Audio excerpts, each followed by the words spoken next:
Fala Dev, seja muito bem-vindo e muito bem-vinda a mais um vídeo. Eu me chamo Thiago Pareschi e no vídeo de hoje eu vou querer mostrar para você como você pode criar um Swagger para sua aplicação ASP.NET, mas não um Swagger qualquer e não uma aplicação ASP.NET qualquer, e sim a que será executada numa AWS Lambda lá na cloud da Amazon. Caso você ainda não saiba o que é um Swagger, essa é uma forma que nós podemos utilizar para descrever como as nossas APIs funcionam. Então, um mecanismo que nós podemos utilizar para descrever, tanto para computadores quanto para humanos, como a nossa API funciona, ou seja, quais são os parâmetros que a nossa API precisa receber em determinado endpoint, qual protocolo ele utiliza, seja um POST, GET, PUT ou DELETE, entre outras informações. E tudo isso, esse Swagger, ele é independente de linguagem de programação. Então não há necessidade desse consumidor acessar o seu código-fonte para entender como esse Swagger e como a sua API funciona. E é isso que nós vamos fazer na prática no dia de hoje. Então vamos ao nosso Visual Studio? Eu já estou aqui na tela de criação de um novo projeto, tenho aqui C# selecionado, vou selecionar aqui que eu quero utilizar Lambda como meu ambiente de execução, e é exatamente esse template aqui que eu vou utilizar, que o nome dele é Lambda ASP.NET Core Web API. Caso você ainda não tenha esses templates no seu Visual Studio, eu já tenho um vídeo mostrando qual ferramenta você precisa instalar no seu Visual Studio para ter acesso a esses templates, e eu vou deixar o link aqui na descrição. Vou clicar em avançar, e aqui o nome do meu projeto vou colocar Swagger com ASP.NET. Peço para avançar novamente. Não tenho a necessidade de informar nem o profile nem a região das minhas credenciais da AWS, porque elas já estão configuradas. Então clico aqui em criar o projeto e aguardo alguns segundos enquanto o projeto é criado para que a gente possa fazer as inclusões no nosso código-fonte. Projeto criado com sucesso. Caso você ainda não tenha visto essa Lambda em ASP.NET, ela é exatamente igual a um projeto convencional do ASP.NET. Então nós temos aqui os nossos controllers, nós temos aqui a nossa classe Program, nossa classe de inicialização. Então não muda nada, exceto o fato de que ele será executado lá na cloud da Amazon. E a primeira alteração que nós precisamos fazer aqui é alterar esse tipo de aplicação de REST API para HTTP API. Porque quando nós publicarmos essa lambda, eu vou fazer o uso de uma URL de função para que eu possa acessar ela via navegador. Então eu preciso dessa alteração. Posso fazer uma limpa aqui no meu projeto, então você localiza esse arquivo com o nome de serverless.template, porque ele é um template em CloudFormation, que é o serviço de provisionamento da AWS que faz a criação de infraestrutura como código. Nós não vamos utilizar aqui no nosso teste, e antes de fazer a criação do Swagger propriamente dito, vamos fazer umas pequenas customizações de como essa lambda vai ser criada lá na AWS.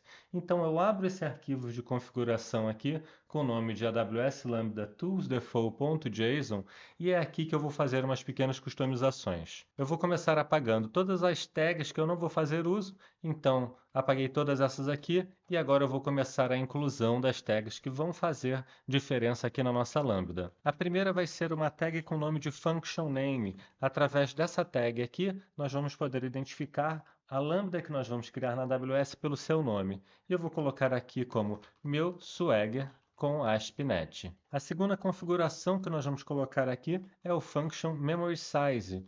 Com essa informação, eu posso informar para a AWS qual é a memória que eu quero que seja alocada em cada execução aqui da nossa lambda. Eu vou colocar 256 megas, vou especificar qual que será o function runtime da minha lambda. E aqui nesse caso nós estamos utilizando o .NET 6. Continuando, eu quero especificar qual que será o timeout da minha lambda. Essa daqui será uma API, então ela responderá no navegador, por exemplo, quando a gente digitar o endereço do nosso Swagger, e eu quero informar para a AWS qual o tempo máximo que ela deve processar essa requisição até que retorne um timeout, caso tenha acontecido algum problema. E para isso nós vamos especificar aqui 30 segundos. Mas essa informação é um inteiro, vou aqui tirar ela das aspas. Continuando, eu preciso colocar agora uma opção chamada Function Handler, que é uma forma que a AWS terá para localizar e identificar como que ela pode inicializar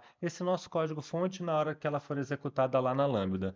Então, essa propriedade, Function Handler, e eu preciso colocar aqui o nome do meu projeto. Então, copiei aqui para não ter erro e vou jogar aqui o nome do projeto no valor dessa propriedade. E por fim, agora na última propriedade, será o function URL enable.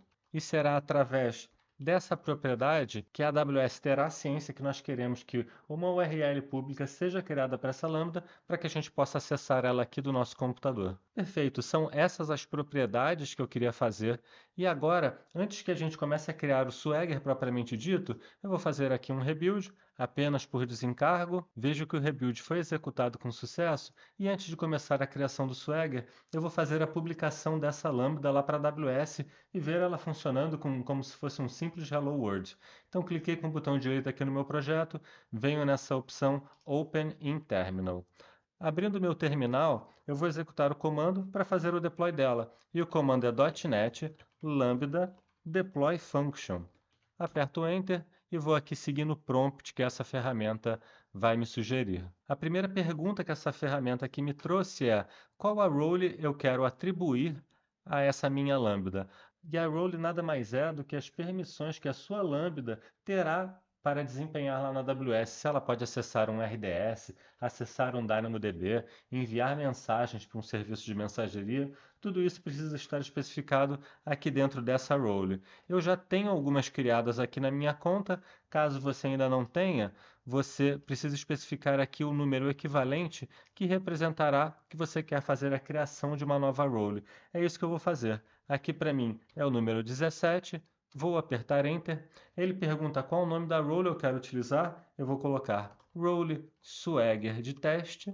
E ele agora me pergunta qual a política eu quero atribuir a essa role, que são as permissões propriamente dito que eu acabei de comentar. E nós temos uma política que nós podemos utilizar aqui em ambiente de testes, que é exatamente essa daqui. Para mim é o número 13, mas eu preciso que você localize aí a política com o nome de AWS Lambda Full Access. Colocando essa política, eu sei que nós não vamos ter nenhum problema relacionado a permissões de acesso durante aqui os nossos testes.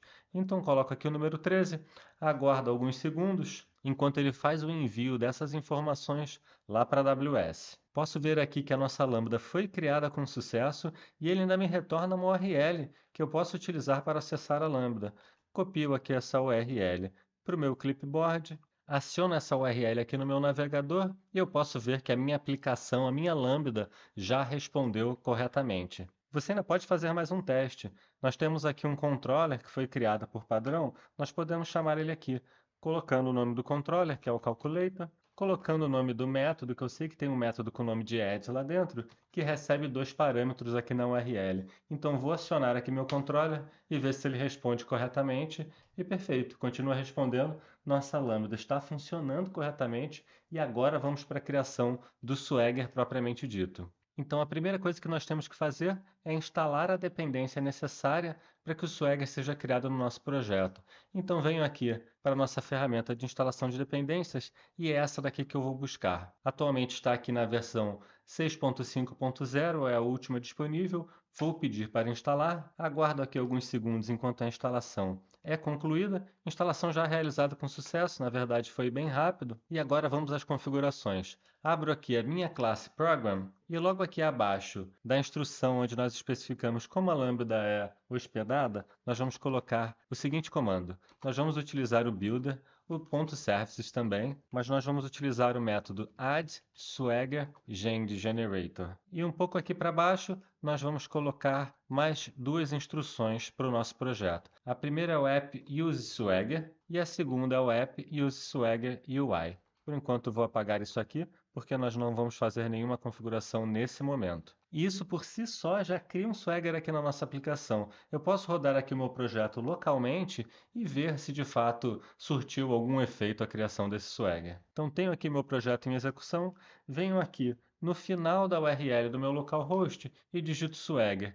E vejo que em poucos segundos ele já me trouxe aqui exatamente a especificação do que contém na minha API. Eu vejo que é o meu controller com o nome de calculator, possui 3 métodos, todos os 3 utilizam GET como protocolo e ele me explica aqui que eu preciso informar 2 parâmetros para esse meu endpoint aqui de soma para que ele possa funcionar. A gente pode até testar, inclusive, então vou colocar aqui novamente 1 para o X e 2 para o Y, peço para executar e aqui embaixo ele me traz a resposta do que o meu endpoint processou. E a grande pergunta que fica é: isso funciona no AWS? A gente consegue ver isso na prática. Volto aqui para o terminal que nós já utilizamos para fazer um deploy, escrevo aqui novamente o comando para fazer o deploy da nossa function, aguardo alguns segundos para ele realizar a alteração desse código-fonte lá na AWS. Dessa vez nós não vamos precisar informar aquela role novamente, ele vai aproveitar a role que já foi criada e aqui o deploy já foi realizado e ele me trouxe a URL novamente da nossa Lambda. Volto aqui para o meu navegador, ele continua respondendo a mensagem padrão quando eu aciono a URL sem nenhum parâmetro e coloco aqui também Swagger no endereço para a gente ver o Swagger funcionando lá na AWS, lá na nossa Lambda. E da mesma forma, eu posso testar aqui, colocando qualquer parâmetro, e no instante que eu clicar em executar, a gente pode ver o resultado dessa operação e ver que, na verdade, esse processamento foi sim realizado lá na AWS através desse Swagger. Mas o vídeo não acaba por aqui. Vamos aproveitar que nós estamos aqui falando sobre Swagger e vamos fazer umas pequenas adaptações aqui no nosso código-fonte para que a gente possa melhorar ainda mais as especificações da nossa API para o nosso usuário final. Então, eu vou voltar aqui para o meu Visual Studio e a primeira coisa que eu vou fazer é acessar aqui o meu controller e colocar descrições aqui dentro desses comentários dos nossos métodos. Caso você não tenha esses comentários nas suas APIs, não tem problema. Basta você posicionar aqui o seu cursor em cima do método que você quer documentar melhor e colocar 3 caracteres, como se fosse um comentário que ele já cria isso daqui para a gente. E agora nós vamos começar aqui a melhorar a nossa API colocando descrições aqui nesse comentário. E o comentário que eu vou colocar agora é que esse endpoint realiza a soma entre x e y. Posso colocar descrições também para os parâmetros. Então eu coloco aqui, para o parâmetro com o nome de x, posso colocar a descrição de primeiro número a ser somado. Eu posso colocar a mesma coisa para o parâmetro de y também, colocando segundo número a ser somado. E antes que a gente publique para a AWS, vamos ver isso funcionando localmente. Aperto aqui F5 para executar o nosso projeto. Projeto carregado com sucesso. Vou aqui colocar Swagger no final da minha URL. Venho aqui para o meu método de soma e vejo que, na verdade, nada está aparecendo. Então, eu perdi tempo fazendo esse comentário? É lógico que não. Temos uma alteraçãozinha para fazer no nosso projeto para que, no momento de compilação, no momento de build, o Visual Studio notifique para a nossa ferramenta de Swagger que existem comentários que nós queremos utilizar na especificação da nossa API. E é isso que nós vamos fazer agora. Então, fecho aqui e volto para o Visual Studio. E a alteração que nós temos que fazer é exatamente aqui no nosso projeto. Então, abro ele clicando 2 vezes. Posso navegar aqui para qualquer lugar dentro desse Property Group e coloco essas 2 tags. Vou deixar aqui um segundinho para que você copie para o seu código ou você copie através do GitHub, que assim que terminar esse vídeo, eu vou publicar esse projeto lá para o nosso GitHub, fecho aqui o meu arquivo csproj e temos uma pequena alteração que nós temos que fazer aqui na classe Program mesmo. Eu preciso vir aqui para o meu método de addSwaggerGen e adicionar uma pequena opção nele. Nós vamos fazer uma configuração bem breve. Nós vamos armazenar aqui na variável o endereço de um arquivo XML através do seguinte endereço. Ele estará localizado dentro da classe Assembly, através do assembly que estiver em execução. Peço para buscar o nome desse assembly e para finalizar essa linha eu coloco a extensão do arquivo. Então aqui em tempo de execução o nosso código vai identificar o projeto que está sendo executado, vai pegar o nome dele e adicionar a extensão .xml, que é o que essas tags aqui que nós adicionamos dentro do nosso arquivo de projetos fazem. Eles já geram um arquivo XML contendo a documentação do nosso projeto, que é utilizado no Swagger. Mas não para por aí, nós precisamos apenas de mais uma instrução para finalizar essa documentação. Nós precisamos adicionar esse XML dentro do nosso option através da propriedade include XML comments. Aqui que nós vamos colocar o nosso XML e nós vamos fazer a combinação de 2 endereços com esse método aqui, path.combine. O primeiro nós já vamos alterar e o segundo é exatamente o nosso arquivo XML. E o primeiro, na verdade, é o diretório básico da nossa aplicação. Então venho aqui para o meu app context e coloco a propriedade Base Directory. Já temos tudo que nós precisamos, vou executar localmente para ver se ficou faltando alguma coisa. Rodo o meu projeto, executado com sucesso, coloco aqui a palavra de Swagger para eu poder ver a especificação da minha API e eu posso ver que nós já temos uma novidade. Ele já pegou a descrição que nós tínhamos colocado para o endpoint, vou abrir aqui o controller para que a gente possa comparar, e aqui está uma parte da descrição. Posso abrir ele e ver que ele também pegou a descrição que nós colocamos para os endpoints. E nós podemos melhorar ainda mais essa especificação da nossa API, e vai ser bem rápido. Fecho aqui para voltar para o meu Visual Studio, e essa melhoria que nós vamos fazer é utilizando uma anotação que possui o nome Produces Response Type. Vou pegar essa sugestão aqui do próprio Visual Studio, falando que esse endpoint ele produz uma resposta utilizando o status code OK, o status code 200, representando que a execução foi realizada com sucesso. E nós podemos especificar uma mensagem para esse status code 200, utilizando essa tag aqui com o nome de response. Eu vou falar que a descrição que eu quero colocar aqui é para o response code 200 e eu vou especificar aqui que esse é o retorno que eu tenho quando a requisição é realizada com sucesso. Da mesma forma que nós fizemos para o status code 200,